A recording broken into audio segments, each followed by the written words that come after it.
Hotep family, Ashe to all my people out there. Welcome back to another episode of My Unapologetic Perspective. This is the podcast where we give our point of view of controversial topics from our experience, Black history, and our knowledge as African Americans. Black history presently lives in us, so we can continue to excel into the future. It's one thing to know Black history. It's another thing to take advantage of what the people in Black history did for you.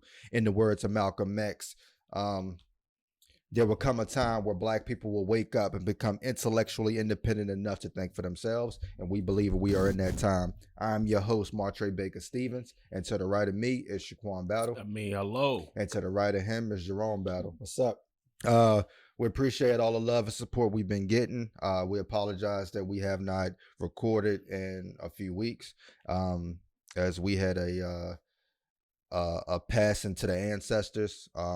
Big Alvin Battle, our granddad, dad's dad, who was a faithful listener to the podcast, who gave us a lot of information for the podcast, as he continued to guide us as an ancestor, continue to give us information, continue to put us in the right direction to be able to be our best selves.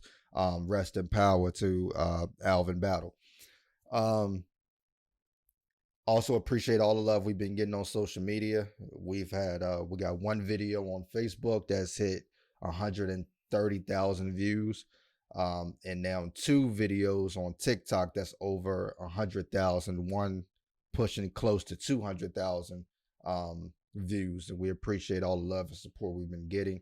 The YouTube numbers have been steadily going up. We appreciate all that love, and we appreciate all the haters for commenting to give us more traction to boost our numbers.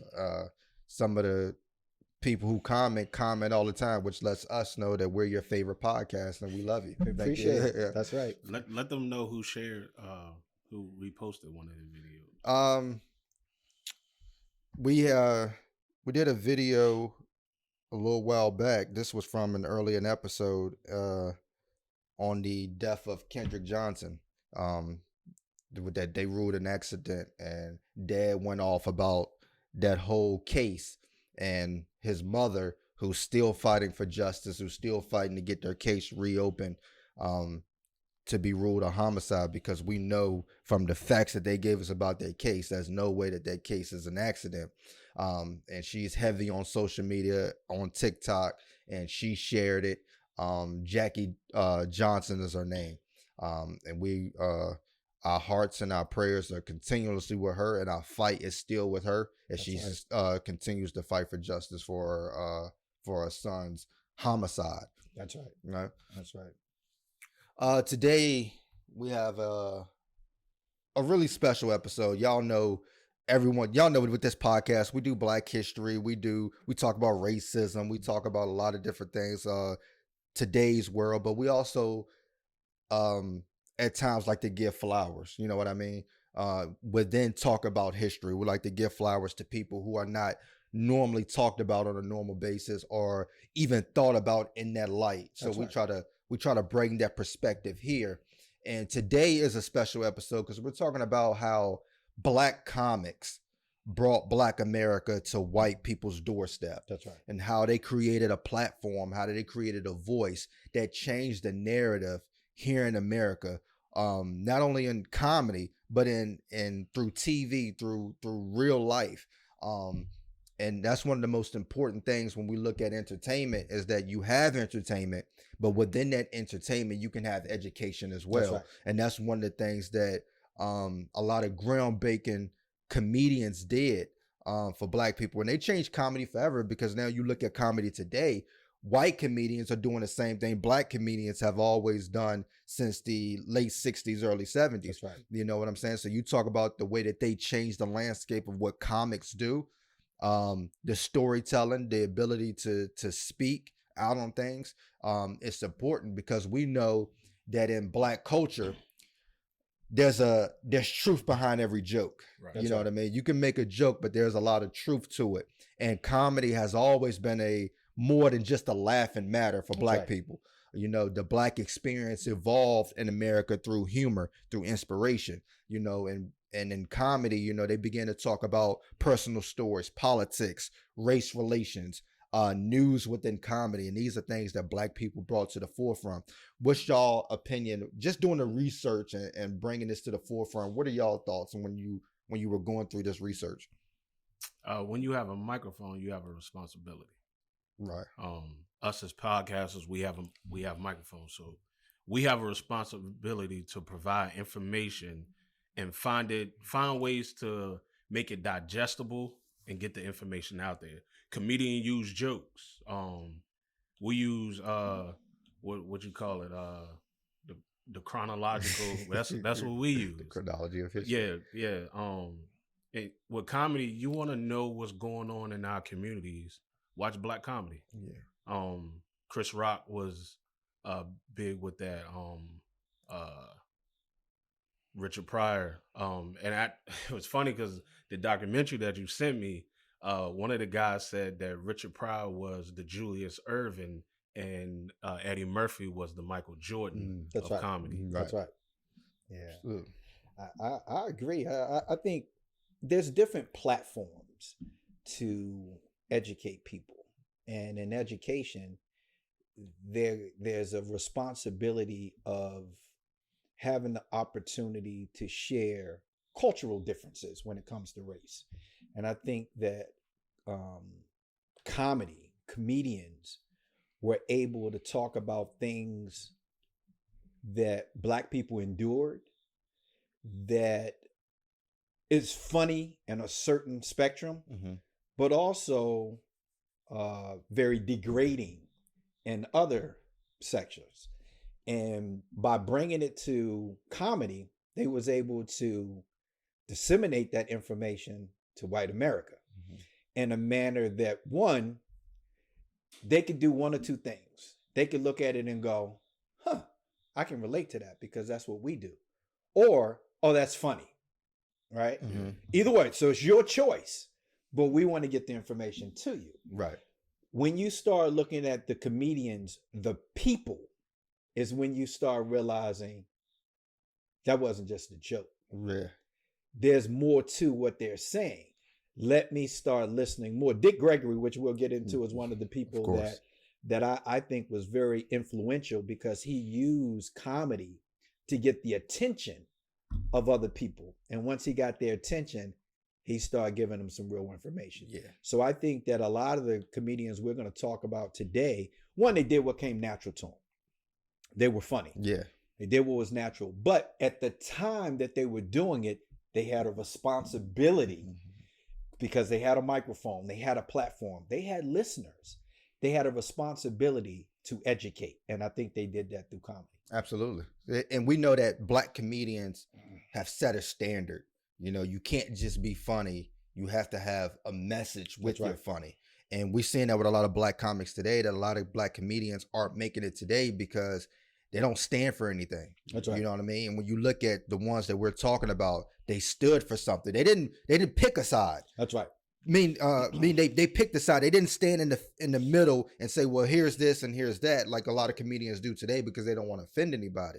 Those comedians picked a side. If you don't like it, I don't care. I'm going to still say what I want to say, how I want to say it, because this is what I believe in. Because when you look at the history for Black comics, again, it's something that we can go back into enslaved Black people. They would do comedy to, number one, it was relief from bad times. You know, one thing that slavery didn't do, it didn't shackle our harmony and music and dance. It didn't shackle our creativity. It didn't shackle our hope of what we can do and what we can be one day. And it didn't shackle our humor. That's right. You know, there were jokes being said, there was laughter. A lot of times the jokes were on the slave master and he didn't even know it. That's right. Because we have a way of communicating with each other in the Black community that we know what each other's talking about, but they don't know what we're talking about. And a lot of times the slave master would be entertained by Black people, not knowing that he was being mimicked by Black people. That's right. You know, which a lot of these comedians talked about on stage. Right. Absolutely. And even put it in some of their sitcoms. Absolutely. That's right. You know, from the start of comedy for Black people, it became to be humiliating Black people. That's right. You know what I mean? When we talk about blackface, you know, early early on white people putting on blackface and mimicking black people and bad stereotypes. That's right. And then black comedians coming out doing the same thing, because you could call it cooning or whatever you want to call it, but it was a way for black entertainers to get on stage. At that time, it was the thing that they needed to do. You could look at it today and say, oh, they were cooning, they were doing all these things, but people like Step and Fetch It, That's right. you know, doing his routines, being the laziest man in the world. Yes, it's cooning in a way, but in a way it's also pioneering. He opened the doors for other black entertainers to come in to get on you stage. Yeah, absolutely. Right. You know, Because during his time, the only thing black people could do to entertain whites was dance and play musical instruments. Mm-hmm. You couldn't dialogue. You couldn't talk to a white audience. So they couldn't talk. Yeah. All they could do was dance and play musical instruments. Yeah. Step and Fetch It had an opportunity where he got to dialogue, where before that didn't happen. Yeah. And you know, he made a substantial amount of money. He was the first millionaire, black millionaire from being a comedian. Right. Yeah. And then of course you had the Amos and Andy show where, you know, it was looked at as being unintelligent. And of course the NAACP pretty much shut that down. But again, that was another step forward, because that was two blacks with their own show, pretty much. You know what I'm saying? So even though it could be looked at as cooning, we also still have to look at it as pioneering, because it broke down the wall. Sometimes you got to be the spook that sat by the door to open up the floodgates for everybody else coming behind you. Absolutely. They just happen to have to die on that hill, which is fine. But also you have to give them their flowers too, because they went through what they had to go through. And we don't know how they slept that night. We don't know the mental capacity and what they had to go through to get up on stage and have to do that. But it's something that's necessary to be able to have what we have now. Absolutely. You know? He was a pioneer, and you know, later on in life he befriended Muhammad Ali and joined the Nation of Islam. So obviously he understood his role, and he understood that a lot of people didn't agree with what he was doing, but he felt that it needed to be done. Right.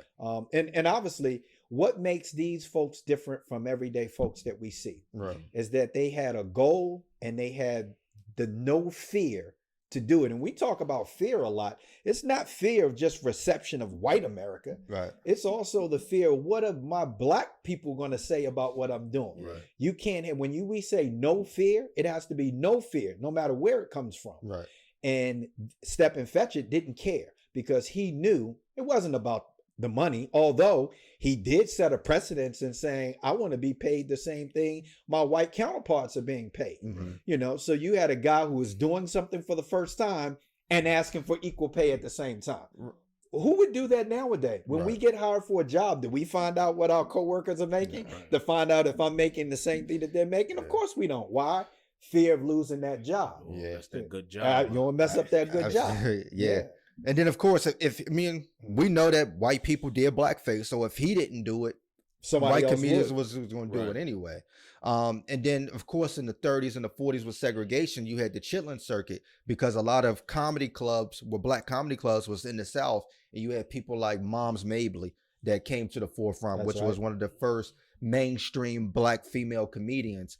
She's also the first female comedian to perform at the Apollo Theater.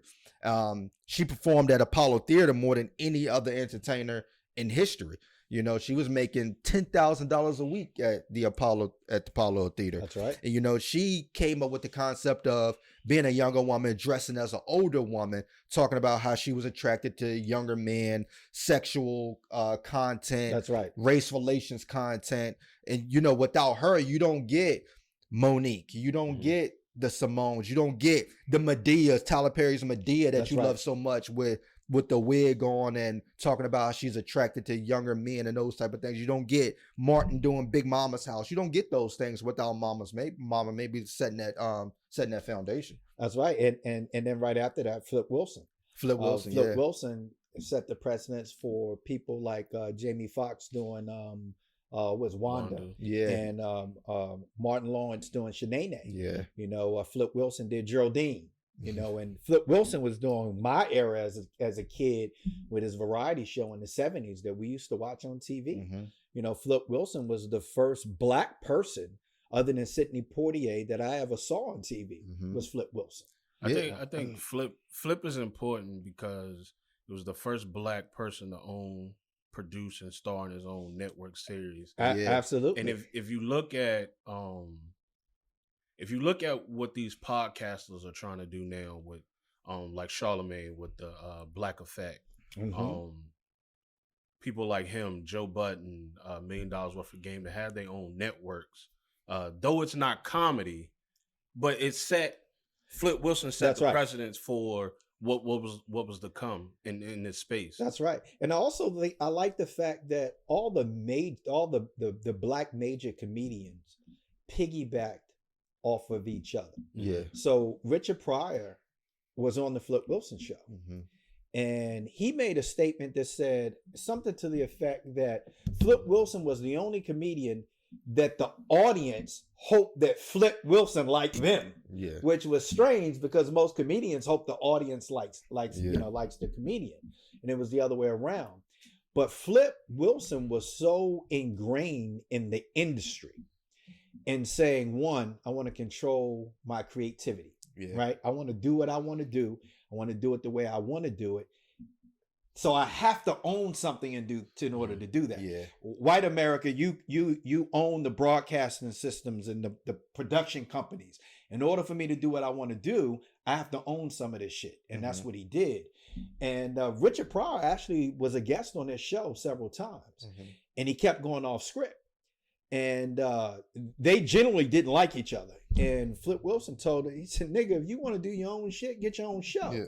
Guess what he did? Richard Pryor went and got his own show. Now, he didn't do but 4 episodes because the stuff that he did was just so far out there when he was talking about niggers that white America was like, wait, because of course they felt uncomfortable. Yeah. And he only ended up doing 4 episodes. He signed a deal for 10, but you let Richard Pryor say it is, they wanted me to do 10. I only want to do 4. You know, he only wanted to do 4. He wanted an opportunity to, as some other comedians said later on in life, to say what the fuck he wanted to say. Yeah. And he didn't matter. If you only gonna give me 4 episodes, those 4 episodes, I'm going to do what I want to do. Yeah. And that's what he did. Yeah. And Flip Wilson, part of being part owner of the show is, it's the Flip Wilson show. My name is on there. Right. When you sit the name on there, the first person coming out is a black man. That represents something. And it also, you talk about Richard Pryor being on the show, there were other entertainers that were on the show. So he came from the concept of putting other black people on. That's right. So when you look at In Living Color, what Keenan Ivory Wayans did with putting his whole family on, putting Jamie Foxx, Tommy Davidson, J-Lo, all of those people, all of those people on, that came from Flip Wilson putting all of these black people and say, hey, I got a television show, show them what the hell you can do. And that's what Flip Wilson did. And also, when you look at those type of shows, the way In Living Color did theirs, and the way Dave Chappelle did theirs, and the way Saturday Night Live did theirs, came from the way Flip Wilson orchestrated their show. Yeah, Eddie Murphy was the first black host on Saturday Night Live to the point that, and again, I was old enough to remember this, that when he hosted, he came on and he said, live from New York, it's the Eddie Murphy show. Yeah. Like he said that, you know, he took advantage of that opportunity. But, you know, Flip Wilson actually got a break because Redd Foxx, who was a regular on the Tonight Show, they asked him on the Tonight Show, who do you think is the funniest comedian out there? And he said Flip Wilson. Yeah. So Johnny Carson contacted Flip Wilson and said, we're going to bring you on the show. Yeah. And he made Flip Wilson a regular on that show, along with some of the Ed Sullivan Show.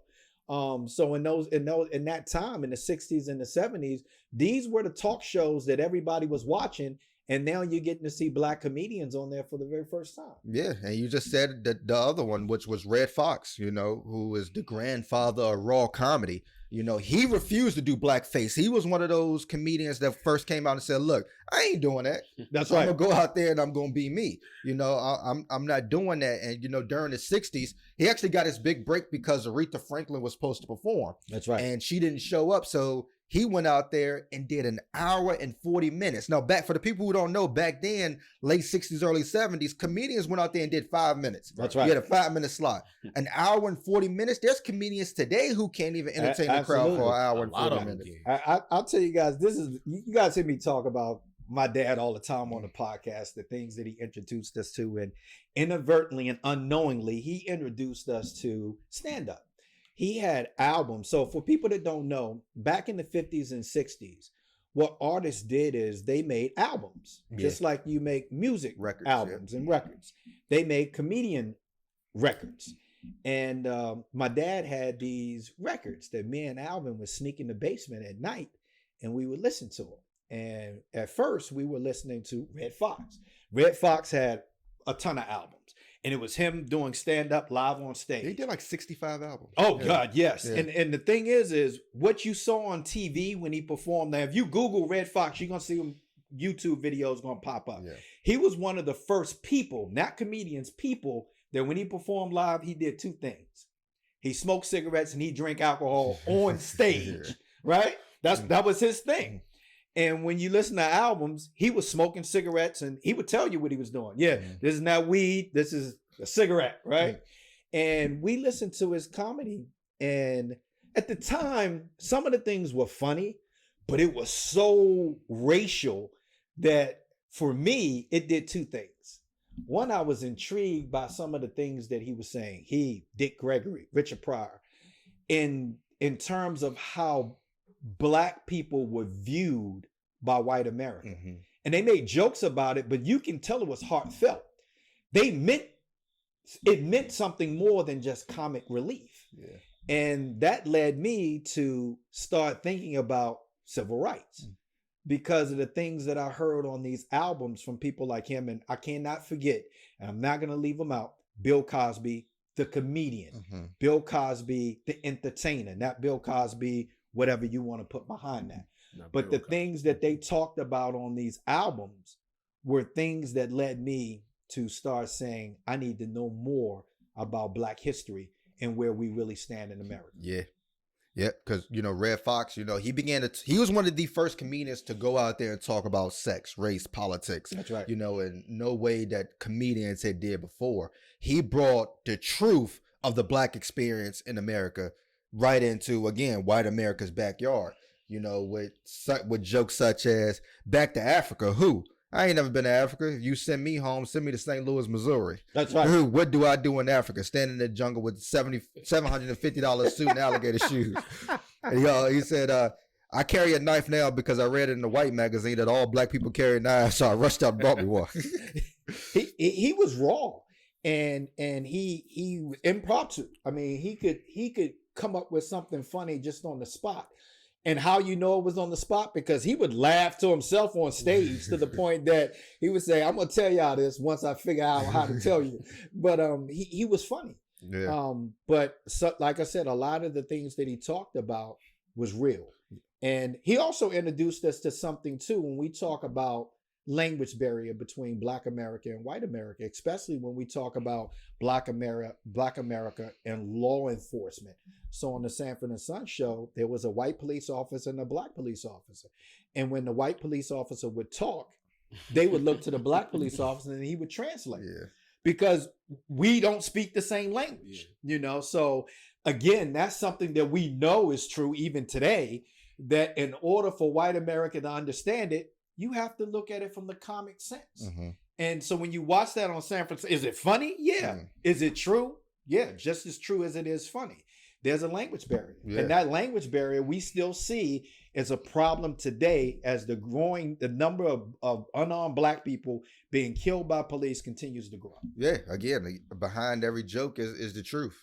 Sanford and Son, again, the first Black sitcom since Amos and Andy. So you go from Amos and Andy being unintelligent Black man to getting Sanford and Son, a family-owned business, running and on TV. And Redd Foxx was that comedian to be able to bridge that gap from the white comedy club, Black comedy club to basically Black television. That's right. And Richard Pryor was one of the main writers of that show, which is why Demond Williams, who played Lamont, which is why he looked a lot like That's crazy. Richard Pryor. Yeah. You know, a lot of people didn't realize that, but that's why they went out and got Lamont, because he looked the part of Richard Pryor. I do got a question for you.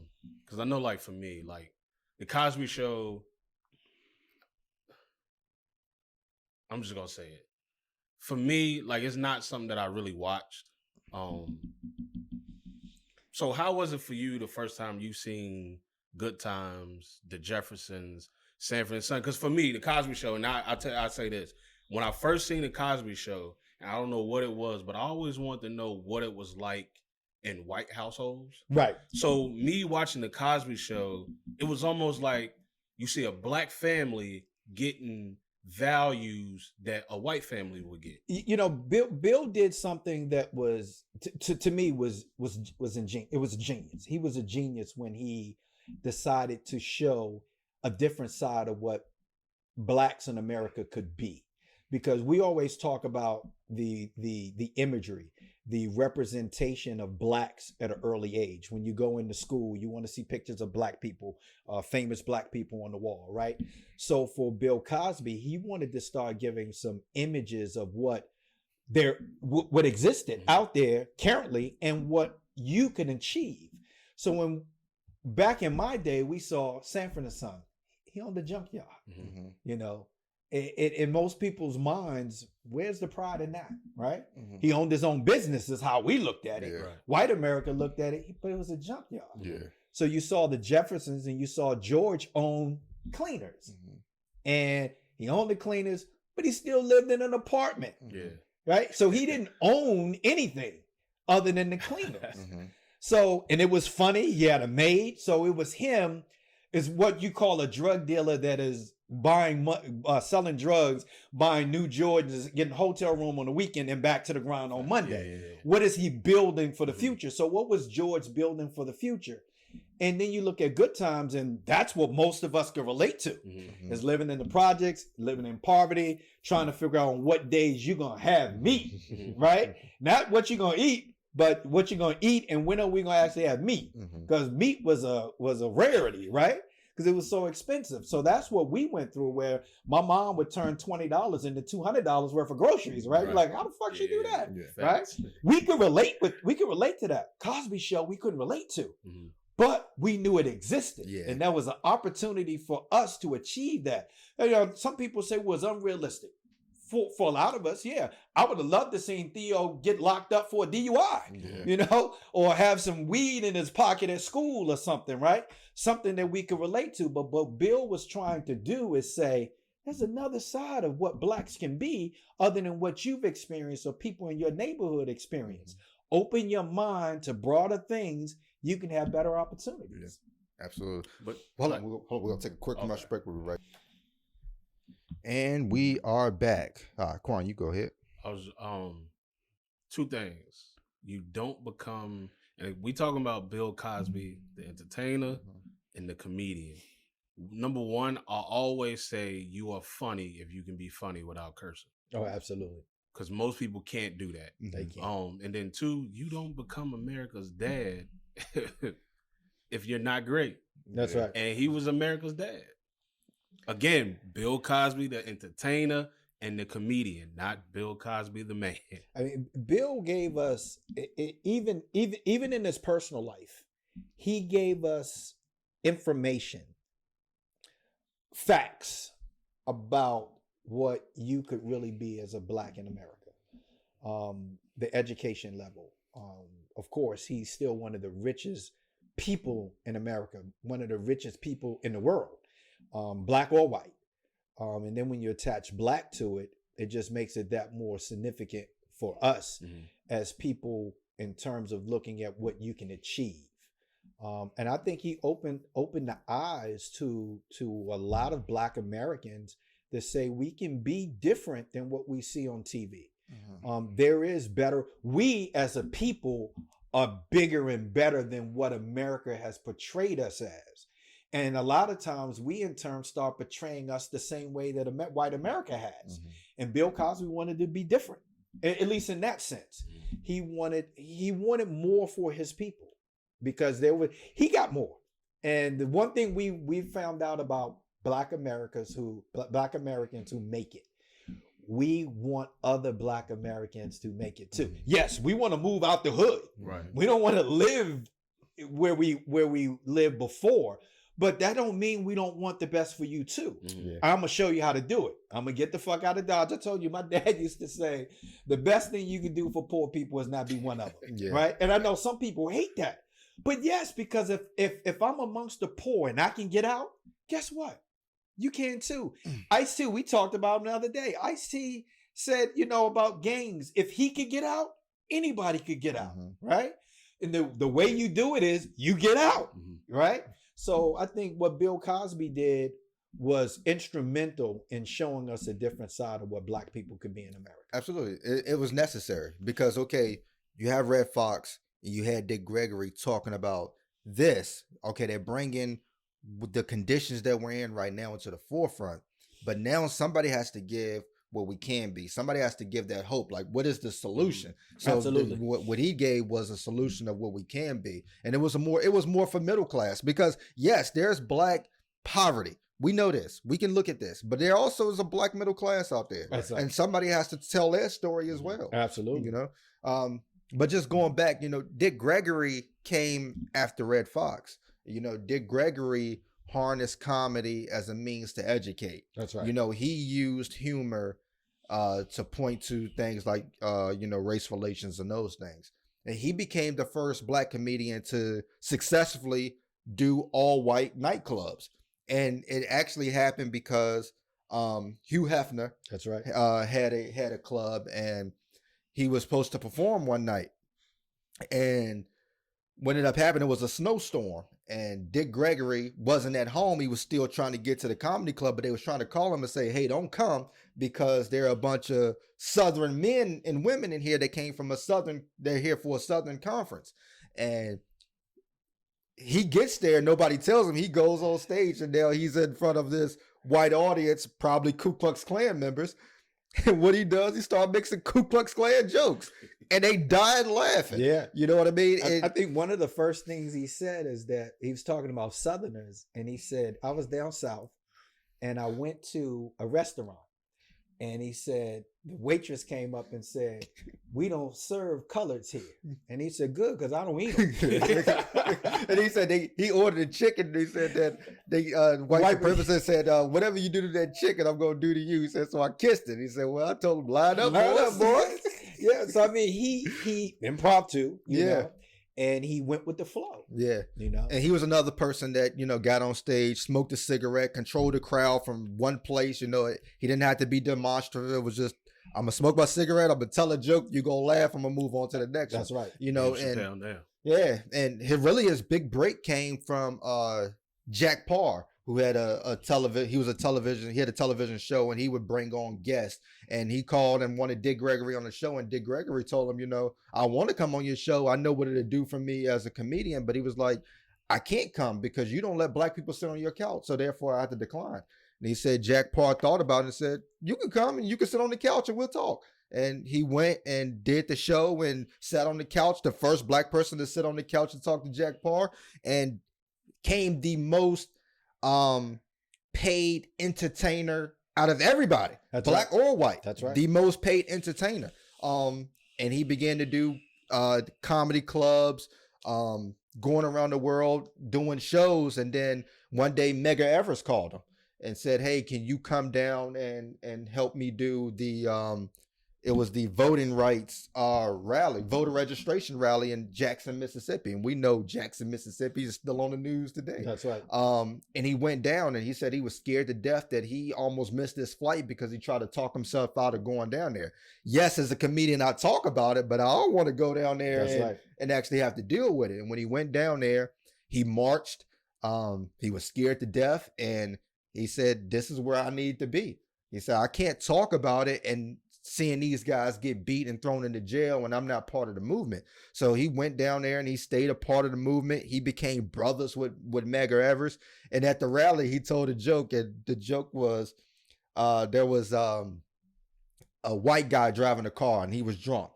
and he hit 2 protesters on accident. He didn't mean to, but he hit 2 protesters, and one of the black protesters went 500 yards into a field. And he said the other protester landed in the front seat through the windshield into the front seat of the car.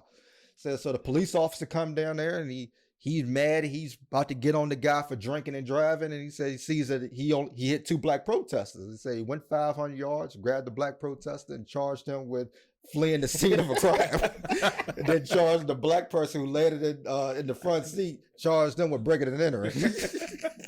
But this is jokes that he's telling at a rally, at a civil rights rally. That's and right. It's funny, but it's honest, because when you look at the civil rights movement, the antagonizers were the people who were supposed to be helping during the movement. And the people who were doing the right thing were the people who were being arrested. So that's the type of comedy he had. And then, of course, Medgar Evers was killed. And then he got closer with Dr. King.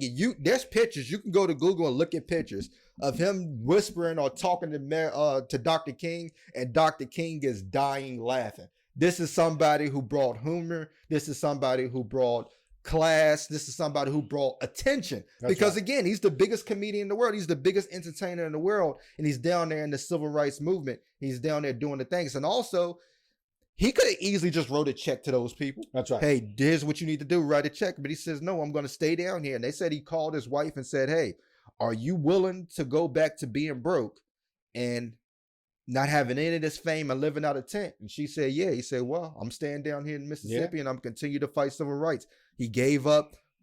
He still did comedy shows, but he gave up, for the most part, all of the success that he had. And that paved the way for people like Bill Cosby to come in and fill that void, because Dick Gregory stepped out of it to do the right thing. He even did more than that. I mean, at one point, he even called his wife. His wife wanted to be a part of the civil rights movement. And he was like, I don't know about that. Yeah. And she was like, you going to. You going to be a part of the civil rights movement. And this happened a little shortly after, before what happened in Tennessee, where he was supposed to perform. I think it was at Tennessee University, and they blocked him. And they filed a lawsuit, and they ended up winning the lawsuit, but they had to change the venue to be more, I guess it had to be more open in what it was called. And eventually he was able to perform there. But in 1964, he actually wrote a book called Nigger. Yep. You know, so, and it was one of the best-selling books of all time. You know, so he also was one of the first Black people to run for president. Yep. A lot of people don't know that. He was a write-in in 1967 where he ran for mayor. He ran for mayor against Daley. Richard J. Daley. In 1967. Yep. And then a year or two after that, he ran for president as a write-in. Right, and he became one of the first Black people to get formal in that dietitian stuff. I know. That's right. The movie House Party. Make me some of that Dick Gregory. That's right. It's funny. That's right. But you know, he became a vegetarian early on and doing the things that people like me and other Black people start doing, that health is wealth thing. But you know, his material on stage was based off of headlines in the newspaper. So again, he brought politics and he brought education. Yeah, I'm gonna make you laugh, but I'm gonna educate you as well. I'm gonna bring the problems that are going on in this country right to your doorstep. You're gonna laugh about it, but on your way home, you're gonna think about it and say, you know what? He's right. Yeah, because people called a lot of his information, they used to say conspiracy theories. Yeah. But the thing is his information was based on information that was public record, right? Actually, some of the information that he went on to talk about it on a lot of the shows that he was being invited on led to them coming up with what they call, even today, it's called the United States House Select Committee on Assassination Investigation behind the murder of John Kennedy. Also, the murder of Martin Luther King. So without the things that he did, because he didn't believe that these individuals committed these crimes by themselves. He felt like the government was involved. And here's the thing, you can call it conspiracy theories all you want to. The information is out there. Yeah. You determine for yourself if you really think that these people who Lee Harvey Oswald, you think that he acted alone? Do you really think he had the capacity to create and this plan and execute it on his own? Yeah. You really think he was able to do that? You know, so these are the kind of things that he would talk about, and he wasn't telling you what happened. He was doing what we do. Yeah. I'm gonna give you the information. You determine what you think happened. You know. Yeah, he had jokes like, football is the only time a black man can chase around a white person and not get in trouble for it. he was on a TV show and he told him, be nice to me. Thanks to Mr. JFK with the new housing bill, I might be your neighbor now. But again, it's just somebody like that I think of. And when I look at Dick Gregory, I think a lot of myself, from what I did in the community in Bedford, that I had a lot of white supporters. And I gave that all up to start talking about the truth, to start doing activism work, to put myself out there for black people and begin to start to tell the truth. And that's one thing that he did. He was one of the wealthiest men in the world, from his entertainment, like one of the wealthiest entertainers. And he gave that all up to fight for something that he believed in. He gave up that right he got death threats, from people. Here's the people who were asking for autographs that are now sending them death threats. That's right. That just shows you, what Dick Gregory was able to do, not only as a comedian, but as a man. But that also opened up the door for one of the rawest comedians to ever live, which was Richard Pryor. And, when Richard Pryor started, he started off a Bill Cosby type, suit on, hair slicked back, the facial expressions, really no cursing. Richard Pryor started off like that. And, he talked about how he was in a nightclub one time because he became successful by doing that. And he was looking, it was all these white people looking at him. And he was like, they said he mumbled in the microphone, fuck this shit, and walked off because he realized that I'm not me up here. Yeah. I'm who y'all want me to be. That's similar to what James Brown said. Yeah. He got to a point where he was going to perform and he looked out in the audience and was like, there's all white people. Yeah. These are the people that I want to be entertaining, especially not right now. Yeah. And Richard Pryor, he changed his act to go back to being original. One of my favorites, and you can Google it and pull it up. He's performing live in this smoke-filled club, one of the comedy clubs, and he's got an army jacket on, and he's just telling these jokes, and this is fitting. One of the jokes that he told, Richard Pryor, he joked about everything. There was nothing off limit, including himself. And this is the joke that even me and my brothers talked about when my dad passed. He was talking about when his dad passed. He said, there was these Doberman pinchers that lived up the street from him, and every time he would go by the gate, they would chase his ass, right? And he said this day after his dad died, he was walking up the street and the Doberman came up and started talking to him. It was like, yeah, Rich, heard about your dad, man. Sorry that he passed. We're going to give you a pass today, man. But tomorrow we're going to be back on that ass, right? So kind of, so when my dad passed, me and my brothers was kind of joking. It was like, yeah, we get a pass today, but tomorrow we got to be back on the grind, right? So, those are the kind of things that Richard Pryor brought that it's funny, but it's real. Yeah. Right? And you can apply it to your life. And he even joked about, for the people that don't know, Richard Pryor probably created what we call today smoking crack, right? Freebasing. And no, he didn't accidentally burn himself. If you watch JoJo Dancer and then you listen to his autobiography, it was intentional.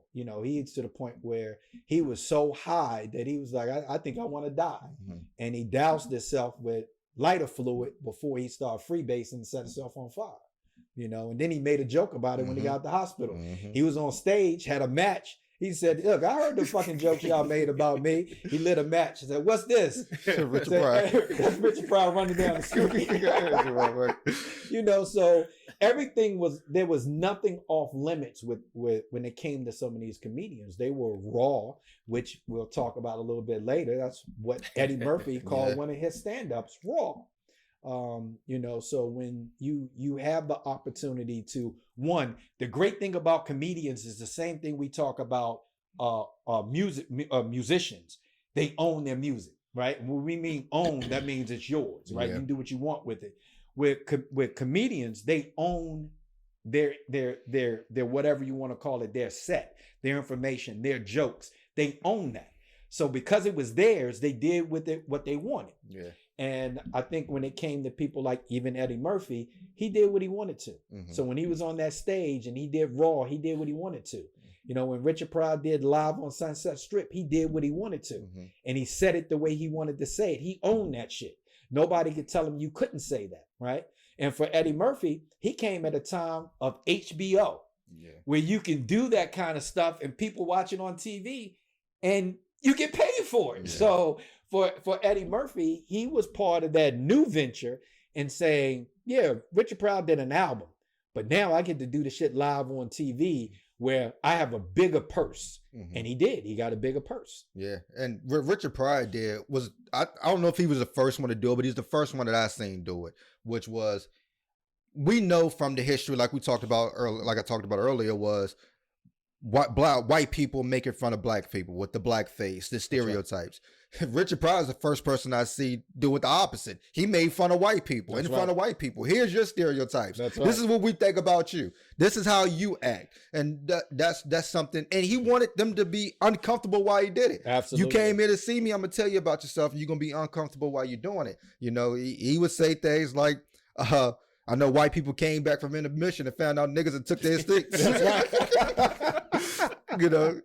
You know, white people cussing is the funniest thing in the world. Come on, peckerhead.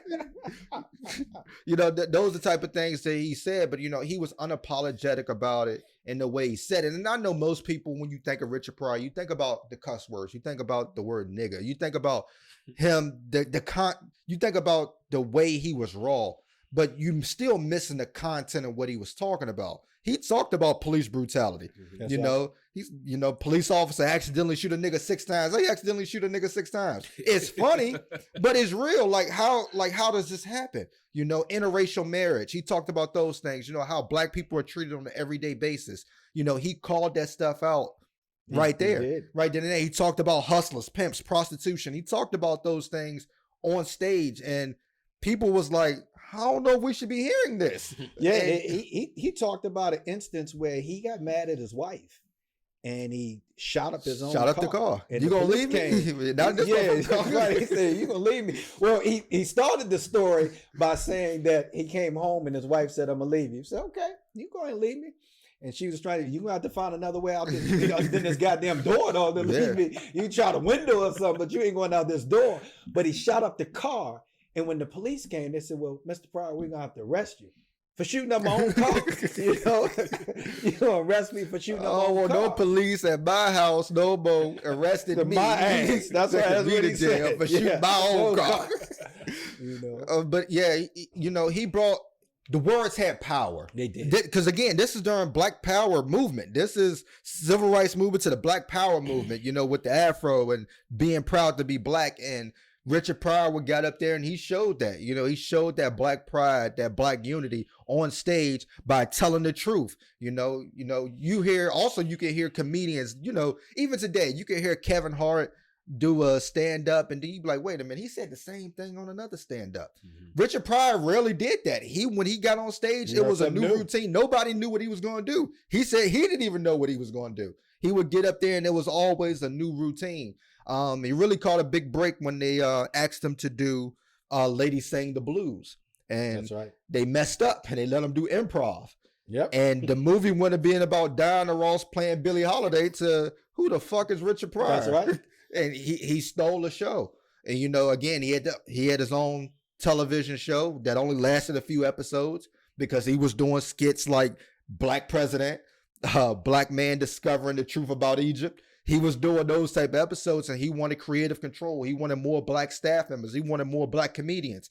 People like Paul Mooney helping him write. That's right. You know, you can't talk about Richard Pryor without talking about Paul Mooney. Let's throw that out there. The same thing about Dave Chappelle. Yeah. You can't talk about Dave Chappelle without talking about Mooney. Yeah, absolutely. And, you know, he was trying to push the envelope and they ended up shutting Richard Pryor down because he was ahead of his time. You know, they weren't ready for Richard Pryor to be in that aspect on television. That's right. I like what Robert Townsend said about Richard Pryor and people stealing his act.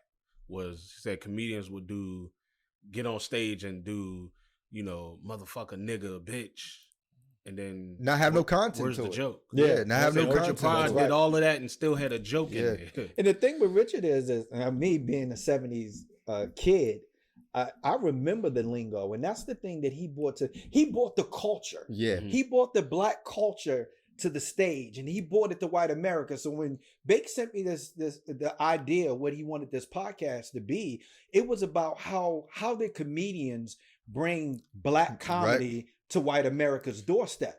Well, Richard Pryor didn't only bring black comedy to white America's doorstep. He brought the whole fucking culture to the doorstep. Drinking on the corner. That's all right. That stuff. You don't see that. And you listen to the words that he said, and he said things like he knocked that nigga smooth. Yeah. So if people don't know what that means, it means he knocked somebody out. Yeah. And he would say, "Come on, shoot your best shot, baby." That's like, oh, you want to take a shot at me? Give me your best thing. Give me whatever you got. So he brought the lingo. He brought the whole fucking culture to the doorstep of white America, which made it appealing because even today, most white people don't understand our culture. Yeah. And he brought that culture fully loaded. Yeah. So if white America wasn't ready for it then, they ain't even ready for it now. Right. So when I think of Richard Pryor, that's what I think about is what he brought to the doorsteps of white America, so that when we say certain things, white people can understand, oh, that nigga's serious. Yeah. You know what I'm saying? And it also, yes, it's funny. Yes, he brought black America to white people's doorstep, but we have to also understand that was his rise and his fall, because it was true. That's right. And it was his personal life. So yes, he's talking about him doing drugs. Yes, he's talking about his mom being a prostitute, his uncles and aunts being pimps and hoes and drinking and all of this problem. Yeah. So those were his demons that he's letting out on stage, but they're also still his demons. That's right. And that was also Richard Pryor's downfall, is that he had to live with that. But one of the things that impressed me was about his story was when he did Live on Sunset Strip. He did it the first night, he bombed. That's right. He went on stage and I guess he forgot his material. And even with him bombing, the crowd is still laughing because while he's bombing, he's still funny. He's like, damn, I don't even know what the fuck I'm supposed to be doing. It's funny. And then he comes back the very next night, told the audience come back, and he does the show, and it's probably one of the best stand-ups that he ever did. That just shows you his resilience. But of course, Richard Pryor opened up the door for people like Eddie Murphy. So Richard Pryor was great at stand-up comedy. He made his way into movies, but he never had the creative control in movies. That's right. A lot of his roles that he wrote, he couldn't play. They didn't let him play Blazing it. Saddles. Yeah. And then they couldn't get insured. And then one of my favorite movies, History of the World Part 1. Yeah. That part was supposed to be for him, but because he was so controversial, they said, we can't let you play. We can't put you in the movie, And then he started doing movies where other people was doing the writing, and it just wasn't as funny. He was just Richard Pryor just going out there doing other people's routines. Yeah. Which Way Is Up? Pretty funny. That was my shit. I think that's one of the ones where he had the creative control. When you look at the movies where he was funny in, he had the creative control to do that. But when you talk about the grand movies, because Which Way Is Up probably wasn't the movie that was blasted over the Blazing Saddles was the one that was supposed to be. That's right. The changing of. But even in Which Way Is Up, he did another character in there. The character. That's what you saw. You see a lot of the comedians did, like in the 80s and the 90s. Where they would try to do Eddie Murphy. He does all the characters. I don't need nobody else. I do the whole damn movie. Exactly. And he was the first one to do that, man. He did all the other characters himself. We're going to take a quick commercial break. We'll be right back. And we're back, and we're going to jump right in. But again, of course, Richard Pryor didn't have the creative control that he wanted to in movies. And that paved the way for Eddie Murphy. Eddie Murphy came in. He kind of rose to stardom fast. He was an 18-year-old doing stand-up. He gets his break on Saturday Night Live. And before that, on Saturday Night Live, what's my man's name that played on the Jamie Foxx show, the uncle? I'm sorry, because I can Google it. I don't want to mess his name up because he's Garrett Morris. Yeah. Garrett Morris was on Saturday. He was the black person on Saturday Night Live before Eddie Murphy, and he really didn't get the opportunity. He was just the blackface there, doing the regular stereotype stuff, and rarely got to really say anything. Eddie Murphy came in and he was able to play people like James Brown. He was able to do improvs. He was able to do a lot of those things. I was going to say that, he got his start just like a lot of the black comedians outside of people like Richard Pryor and Redd Foxx. But even if you think about Jamie Foxx, they got their start because they were able to impersonate other people. So one of the things that Eddie Murphy was good at was impersonating people. And one of the people that he was good at was James Brown. And when he did Saturday Night Live, the first skit that he ever did was Hot Tub. Hot. Y'all want to see me get in the hot tub? Hot. Water hot. And it was funny because people who saw James Brown was like, that's just funny. Yeah. Right? That's how he got to start, was he was able to impersonate other people. And of course, at the time, people like Mr. T was big, and he would impersonate Mr. T. Don King. Yeah. And he was really good at that, you know, and he could always do it. He could do a Michael Jackson. Yeah. So Michael Jackson was big, and he would do those kind of things, and he did Bill Cosby. So Michael Jackson and Bill Cosby was two that he did that he was able to even elaborate on and even go a step further. Like, yeah, some people came back to me and said, hey, Mike didn't like that shit that you did. The fuck he gonna do? Yeah. Right? So he was able to go a step further and make the shit even more funny by adding things that we all thought, like, yeah, what is Mike gonna do? You know? Yeah, so even on Saturday Night Live, you know, we can say that Eddie Murphy was more for the white audience, but we still have to understand that even for the white audience, he brought black humor. Absolutely. You know, he still had black culture about him playing. I think it was Mr. Robinson on Saturday Night Live. He still brought that to the table. And they actually did one episode where he was he got to do whiteface. He put on a whiteface and a suit, and he goes into the bank trying to get a bank loan, and he don't have no credit, no ID, and the white guy comes in and said, we ain't worried about that. You go get your money. And it show white privilege. So here's a guy who's already still moving a needle from blackface to now he can talk about white privilege right there on television. But he still gave the black perspective to the white audience, you know, and then he got his big break in movies. You know, he went from Saturday Night Live to being a movie star. It's different from playing in movies to being a movie star. And that's what Eddie Murphy became. And the key one was 48 Hours. The scene in 48 Hours where he goes into the bar with rednecks. My favorite movie. And I've never been in a country backwards place in my fucking life.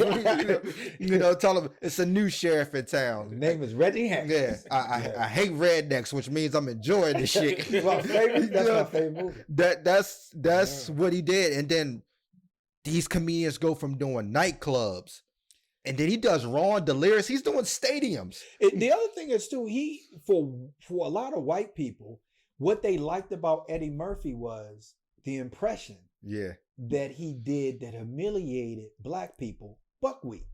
Yeah. They love when he did buckwheat. So you know what he did? Live on TV, he had buckwheat killed. You guys probably never heard that part, right? No. Yeah, he had buckwheat killed. Rockefeller Plaza, he had buckwheat killed on national TV because he was tired of everybody requesting that he do buckwheat because it humiliated black people, and that's all they wanted to see him do was buckwheat. And if you go back to Richard Pryor, one of my favorite characters that he used to do was a guy called Mudbone, and that was a guy from Mississippi, and Mudbone would tell stories about what was going on in Mississippi. So a lot of these artists developed the same concepts that they carried over to their sets, all the way up to, we can talk all day long about comedians, but you got to go all the way up and you get to the Wayans, what the Wayans were able to do with In Living Color. Because if it wasn't for all these comedians we talked about, they had a whole fucking family of comedians that would not have existed without what these pioneers did with black comedy. So without any of that, you don't get the Jamie Foxxes. You don't get Dave Chappelle. You don't get Martin Lawrence. You don't get any of these comedians if you don't have these people that we're calling pioneers. Absolutely. And, you know, like I said, you know, Eddie Murphy, you know, he took it to the stage. And again, he, like Bill Cosby, he didn't talk a lot about race in his stand-up. He talked a lot about black culture and black things, and he impersonated white people. He did those type of things. He was one of the first to make white people laugh at themselves. That's right. At how they impersonate. Richard Pryor made white people uncomfortable. Eddie Murphy did kind of the same thing and made them comfortable, and to a point where they were fine with it because, you know, they related more to Eddie Murphy than Richard Pryor. He wasn't as raw, but he still had that comfortability with him. But he also did, you know, Spike Lee called him out and said he didn't talk about certain things. But, He had black people all through his movies. Yeah. Think about Coming to America. He had he made sure black people Boomerang. had opportunities. Yes. Yeah. I mean, let's just name some of the people that he had. We can talk about Chris Rock, Arsenio Hall. Dave Chappelle, Martin. Yeah. I mean, Halle Berry. Yeah. These are people that he put in his movies that before that, you didn't know. You Yeah. didn't hear about these folks, man. So I think Eddie Murphy, he gave back. He did what most successful black people in entertainment has always done, is he gave back. He put black people in his movies. And Charlie Murphy. We can't talk about Eddie without talking about Charlie. Yeah. Rest in peace, Charlie. You know, the things that he was able to do. And for people that don't know, he was one of the writers on the Chappelle Show. And a lot of Eddie Murphy's jokes that he talked about on his stand-up was really jokes that Charlie Murphy either wrote or they joked about that he kind of stole. Yeah. So that he could be successful, because Charlie was like, I'm not one for being in front of the cameras. That's your job. Yeah. You know. So. And you just said another name. And you know, when I was younger, I kind of looked at him as corny, because again, during this era, after Eddie Murphy, you get an era where black comedians they're rushing in right now. So you get Def Comedy Jam, and that was the blackness, the Def Comedy Jam. Well, before Def Comedy Jam, you had Chris Rock. That's right. And being that Chris Rock wasn't on Def Comedy Jam and he was already having this HBO special, a lot of people didn't look at Chris Rock as being the pro-black type of comedian. That's right. But he said a lot of things, again, same as Eddie Murphy, that brought a lot of things to the table for black people. You know, he would read news articles like did Gregory, and he would talk about it, the problems with race relations in America right there on stage. And white people loved him. That's right. You know, just because white people love you don't mean that Chris Rock wasn't being honest about what he was saying for black people. That's right. You know, and he's one of those comedians that I feel like don't get enough of their flowers because of what he did, because he kind of did it in a way where everybody was loving Eddie Murphy, and then Def Comedy Jam was over here, and here's this black guy who's from the projects as well, who's got an opportunity with white audiences that are not, he's not beloved by black people and he's not beloved by white people, but he still made an era. Him and Whoopi Goldberg. That's right. You know, people who talked about politics, and now there's politicians who talked about, they listen to Chris Rock so they can steal some of his information to tell the people to get the vote. That's right. Because that's how powerful his stuff was. And I would be remiss if I didn't talk about this last guy for me.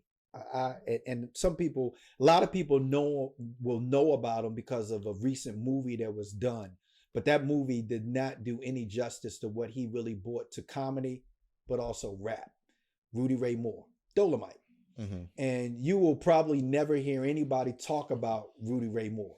You will never hear anybody talk about Dolomite. Mm-hmm. But what he did in terms of not just comedy, because he was funny, but he was adult funny. He was mature funny.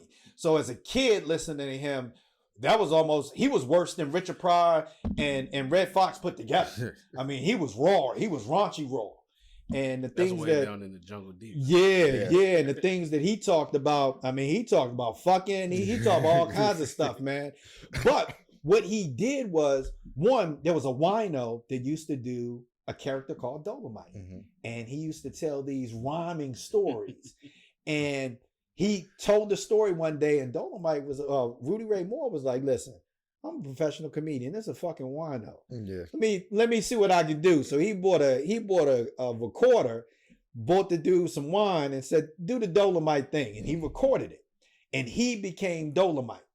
And he became successful. But what he did was he created his own movies. He produced them. Now they low budget. Yeah. They low budget. But he produced them and they sold. Black people wanted to see them. Mm-hmm. One of the first black movies that I ever saw was a movie called, I think it's The Human Tornado, which was Rudy Ray Moore. Corny. Oh, it was corny. But he controlled the entire thing. Yeah. So every dime that people spent at the movie theaters was his. Yeah. And when Eddie Murphy made the movie Dolomite, it was corny, but the concept that he portrayed in the movie was right and exact. Mm-hmm. It was all about Rudy Moore wanting to own every cent of what he made from what he did, and he did that. He was successful. Even to this day, he's one of the most successful comedians that ever entered the game. Yeah. And again, like I said, this is important because of, for our generation, what we got, it's all because of those. Like, you don't get Arsenio Hall without having Flip, right? You That's know, right. what Robert Townsend was able to do with creating movies, because he said, you know, he realized that the movies that they wanted him to portray in, they wanted them to do these black stereotypes. So he created Hollywood Shuffle to show those black stereotypes, and it opened up the floodgates of people wanting to do movies. You know, Wayans brothers, Keenan Ivory Wayans does, you know, I'm Gonna Get You Sucker, and then they come out with In Living Color, That's which right. was, I don't even know if TV was still ready for some of those skits that That's they were right. doing.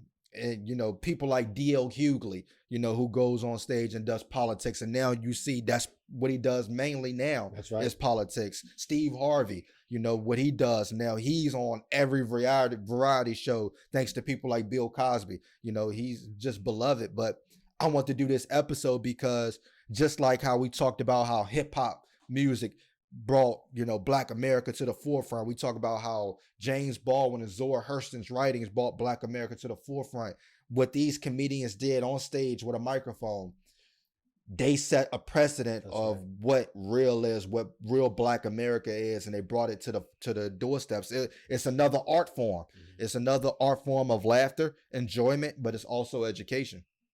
Yeah, and for the main thing too for the comedians is it's a exercise of that right you hear people talk about all the time, freedom of speech. Yeah. And it allows them to have that freedom of speech and use that platform to educate everybody, not just white America, but educate everybody.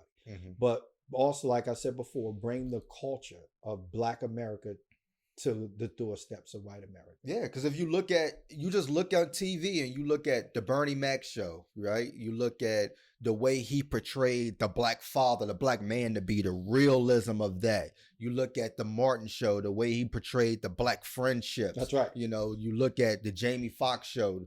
When you look at the My Wife and Kids, That's you look right. at all of these shows and you just look how far we've come. When you look at from Sanford and Son, the Good Times, to the Jeffersons, to the Cosby Show, to A Different World, and now everybody, because there's a lot of these new comedians who had sitcoms and it did not work because they didn't know how to bring those things. And a lot of times, you know, they'll talk about it in 1 or 2 episodes on Black poverty or Black prejudice or all of these things. But when you go back and you look at some of these older shows and what some of these older Black comedians was doing, they was doing this all the time. Yeah. And they didn't care who didn't like it. I think about Bernie Mac, and I think about when he had his sitcom. The one thing that he used to say that I noticed we say a lot on this podcast is when he refers to the establishment, he refers to the establishment as America. Yeah. You know, and when we talk about In Living Color, the segment that they used to do, Homie the Clown.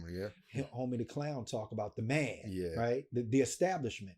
So even in their comedy, they still talked about the realization of how white America treats Black Americans. Yeah. You know, and Homie the Clown, the man was the white America. When we talk about white American, we talk about the establishment. We talk about the man. We're talking about government. We're talking about laws. We're talking about the financial banking institutions. We're talking about education. We're talking about law enforcement. We're talking about the city council. We're talking about judges. This is the man. This is the establishment, and how they view and ultimately treat Black America. And they were doing these stand-ups, these comedian skits that was bringing that to the forefront, not just to white America, but to Black America, to say, hey, you guys know what I'm talking about because you go through this. Yeah, you know? And if you go back and look at what characters did white America love the most? They loved Steve Urkel. Yep. They loved JJ from Good Times. That's right. Dynamite, because it portrayed that stepping fetching type of feel. That's right. And a Buckwheat. lot of Black comedians was like, we're not doing that anymore. We're not doing that anymore. You know. You got to close the thoughts. I just wanted to name a few shows that kind of shaped me far as comedians. The first one is Robin Harris, Bebe Kid. Robin Harris was hilarious. That was the first time that I've seen a cartoon with comedy like that you could relate to. And you know that show came from one of his stand-ups with Bebe. So, whose kids are these? Like Bebe's kids. What the hell Bebe? Bebe went downtown. What the hell Bebe ain't take her kids with him? Keenan Wayans and Living Color, Living Single, Def Comedy Jam, Martin. I think the first stand-up I ever seen, and I probably shouldn't have been watching it at that age, but it was Martin, You So Crazy. Jamie Foxx show, the Steve Harvey show, Wayans Brothers, Kenan and Kel, Cousin Skeeter, Smart Guy, Sister, Comic View on BET, coming at you 6 nights a week. Get your laugh on. Hey. And the Dave Chappelle show. Absolutely. Yeah. But you know, Dave, just going back to Dave Chappelle was one of those people who too was looking at his show like, are they laughing at me or are they laughing with me? Yeah. And he chose to give that up, and he's considered one of the best stand-up comedians for having that rawness that those old comedians had. I think the only thing that Dave Chappelle regretted about giving the money back was how it affected all the people that worked on the show. Yeah. Not so much how it affected him, but how did it affect the cameramen, the crew? How did it affect those folks that work behind the scenes? And he used to say that Paul Mooney used to talk to him all the time about that and said, yeah, you did what you thought was best for you. Yeah. But did you take in consideration how it was going to affect everybody else on the show? He said, so at the end of the day, you did to your workers the same thing that white America's been doing to us for years. You ain't no different than these motherfuckers. That's what Paul Mooney told him. You know, so obviously for him, a lot of his fight and coming back is trying to overcome what he did to black people when he decided to give the money back. You know, that happened to Nick Cannon too. When Nick Cannon made he didn't make any wrong statements, it just was perceived that way. But a lot of people wanted him just to apologize because he got so many black people that are counting on him that he's giving a paycheck to. So sometimes you got to be the spook that sat by the door. And like I said, Step Infection had to do it, and that paved the way for so many other comedians. Whatever you think about their content, a lot of black comedians have their content for a reason because they're trying to set a stage for something. And you think about controversy sells. I mean, you think about why would white America, who controlled the networks, want Richard Pryor on the set? Yeah. Right? Controversy sells, right? Yeah. You know. But we appreciate y'all. We love y'all. Peace.